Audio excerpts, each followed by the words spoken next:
What's up, guys? So my name is Adam. My name is Farah. My name is Tanisha.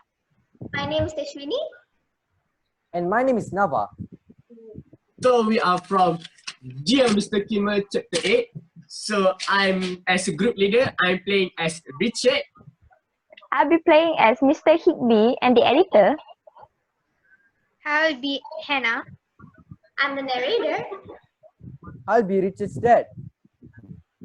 So our video will be combined live action and Photoshop. So hope you guys enjoy our video.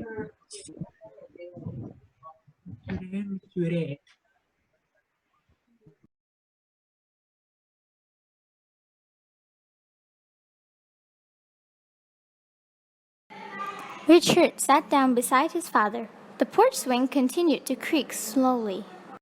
I hear you turned down a part in the school show. That's right. Mind telling me why? I thought it was the right thing to do. Hannah Shermers wrote the best essay in the class. She deserved to be Lady Liberty, but everybody ganged up on her. I didn't think it was fair, so I turned down the part of the dog boy. The swing creaked some more as father and son swayed back and forth in the darkness. I come all the way out here to tell me. Richard felt a twinge of anger, though he was not surprised. Ike Lewis was Abner's father. Richard could just imagine what Abner had told him. I'd say you did it to side with the Shermers. The way he hears it, you are downright and patriotic. You are rooting for the Germans to win the war. That's not true. Nobody wants the Allies to win more than I do. Besides, the Shermers are as patriotic as anybody else in town.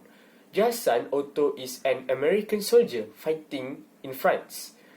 They want Allies to win too. I have nothing against the Shermers, son. They strike me as a good people, and I'm sorry folks have made things rough on them. But you have to remember, they are not our people. What do you mean? Not our people? They live here. They are Americans. They pay taxes just like anyone else. They have only been here for 4 or 5 years, but your great-granddaddy farmed on this land, and the same truth for the Louises. They have been here longer than anyone could remember. You know how Ike was one of the folks who came to help me out when I broke my leg 3 summers back? If they hadn't to come to bring in the crops, I don't know how we would have kept going. That's the way things in the town like this. You should watch for your own, but the Shermers just aren't our own, and it's not good to siding with them against the rest of community.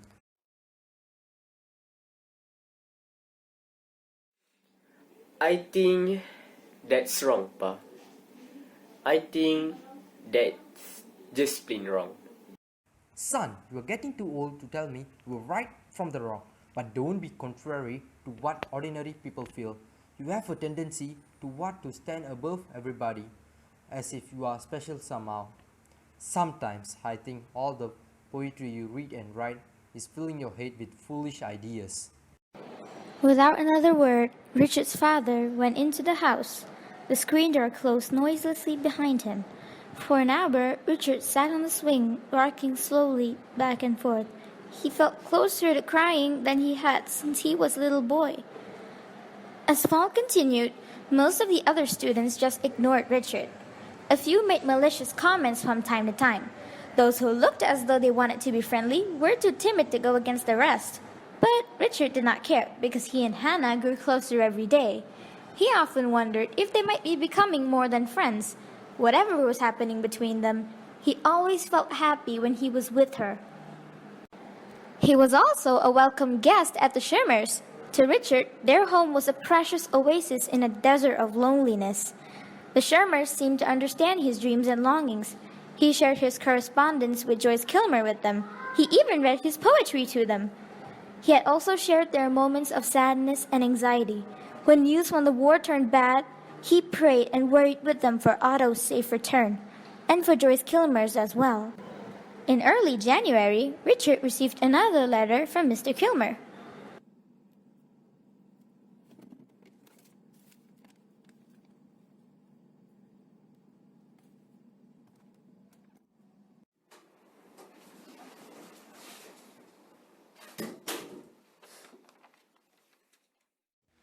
Dear Richard, it is hard to spend Christmas away from my family. My wife, Aline, is trying to make life normal for the children, but it is difficult. It is so cold here. Our rifles are crusted with ice. The leather of our boot hardens as we march. How's your poetry coming? I enjoy your poem about the oak tree. I miss the woods. Here in France, there are vast areas without a tree standing. The artillery is so intense that the landscape looks like a blackened desert or the surface of some lifeless planet.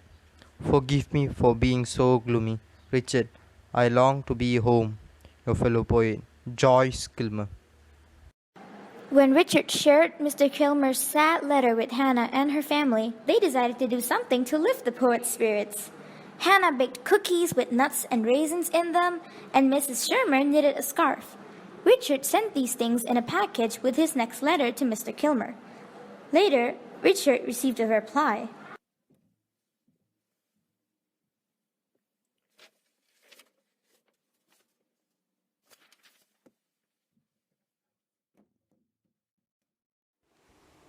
Dear Richard, how welcome your package was. Your friend Hannah's cookies were delicious, and the scarf her mother made is warm and comforting. The other night, a kind French family took me and some other soldiers in and gave us cheese and bread. We serenaded them with Sweet Rosie O'Grady and take me back to New York town. I love the French people. They are kind and very religious. Yesterday, we found a small church in ruins, but I went in and prayed anyway. While I was there, I could hear the steady tattoo of machine gun fire. It made me think how unearthly and ungodly this war truly is. Do keep writing. Your fellow poet, Joyce Kilmer. During the summer, the news from the front turned. In history classes, Mr. Higby would go into a great detail about the battles taking place. In March, the Germans bombarded Paris with an enormous gun nicknamed Big Bertha. In April, they forced a British retreat in the Battle of Lys. But with all of this bad news came some glimmer of hope.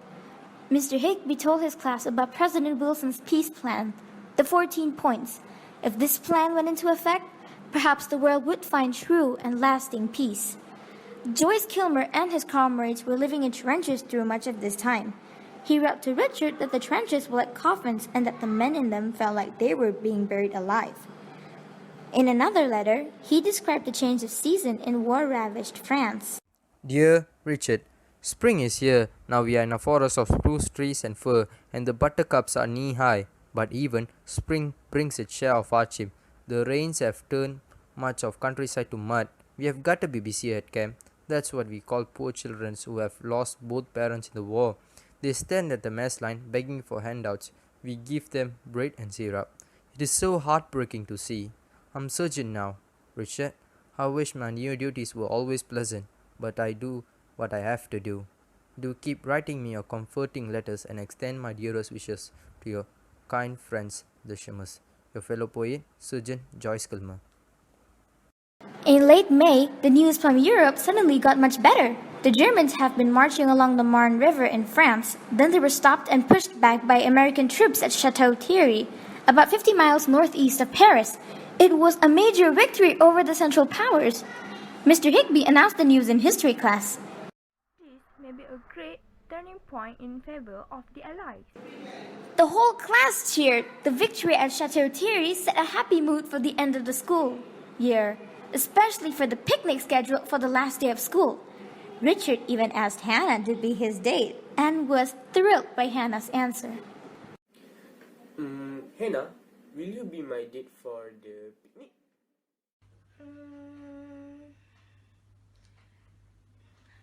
I will, Richard. The last day of classes ended early. The students, carrying their own blankets and picnic baskets, walked about a mile to a grassy meadow just on the outskirts of Turtle Lake. It was really a perfect day. When they reached the meadow, Richard and Hannah looked for a place that they could be apart from other students. It wasn't that hard to find one since nobody wanted to have anything to do with them. Richard was starting to believe that there were advantages to being unpopular. Richard spread the blanket beneath a large elm tree at the edge of the meadow. Hannah opened up her picnic basket. Richard's mouth watered at the sight and smell of the wonderful food Mrs. Schirmers had prepared. The basket was full of juicy sausage and gold-crusted bread. For dessert, Hannah's mother had made delicious apple strudel. They sat down together. Hannah, tell me about the tall buildings in New York City. Oh, Richie, one of them goes up 50 floors. The elevator rides makes you dizzy. I've never ever been on an elevator. I guess there must be as many people in New York as we have got ants in Turtle Lake. Even more, maybe. And people of every nationality too. There's a neighborhood called Chinatown where everybody is Chinese. Chinese writing is all over the fronts of the buildings. Little porches stick out everywhere and people hang over them and shout to each other in Chinese. It sounds like strange music. What other kinds of people there? There are gypsy phrenologists who can look at the shape of your head and tell what kind of person you are.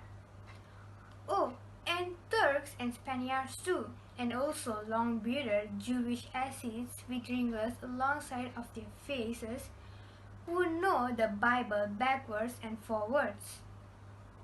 I love to see them. I think you especially like the east side. It's got horse-drawn buggies and wagons and all kinds of people selling vegetables and bread and anything you can think of. It seemed like the whole world gathered right there on the street. I want to go there right now. I wish we were both older so we could jump on a train and go straight to New York. Maybe someday we will. You are thinking about your brother, aren't you? I'm worried about Mr. Kilmer too, and my brother. He talks about enlisting. I hope this will end soon. If it does, maybe President Wilson's plan will end wars forever. If my papa's right about how people are, maybe it will. But if my mama's right,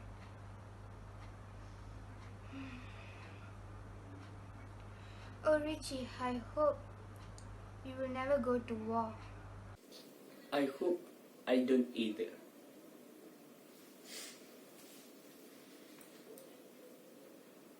I want to show you something. Where are we going? Just come along.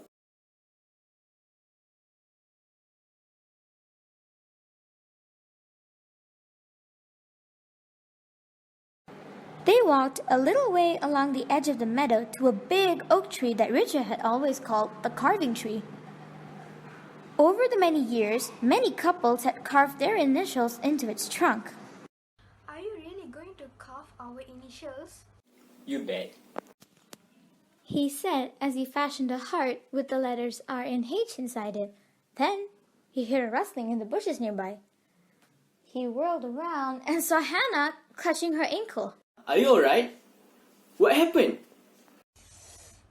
It's my ankle. Here's my handkerchief. Hold it against your ankle. Hannah took the handkerchief and then pointed to a stone lying on the ground nearby. Richard reached down and picked up the stone. He and Hannah both looked at it. The flat side had Hun written on it. Richard's heart sank. Someone had either thrown the stone at Hannah or shot it from a slingshot. I'm sorry this happened, Hannah. I guess right now you must think your mother is right about people. Maybe. But whenever I look at you, I know my papa was right too. Guys, where's Adam? Adam. Adam. Adam? Adam. Adam. Adam? Adam. Adam? Adam? Okay, guys. That's all from our group, dear Mr. Kilmer Chapter 8. I hope you guys enjoyed this video. Hit the subscribe button and like button. And don't forget to leave a comment down below. and make sure to share this video to all your friends. See Bye! you in the next video. Bye. Bye-bye.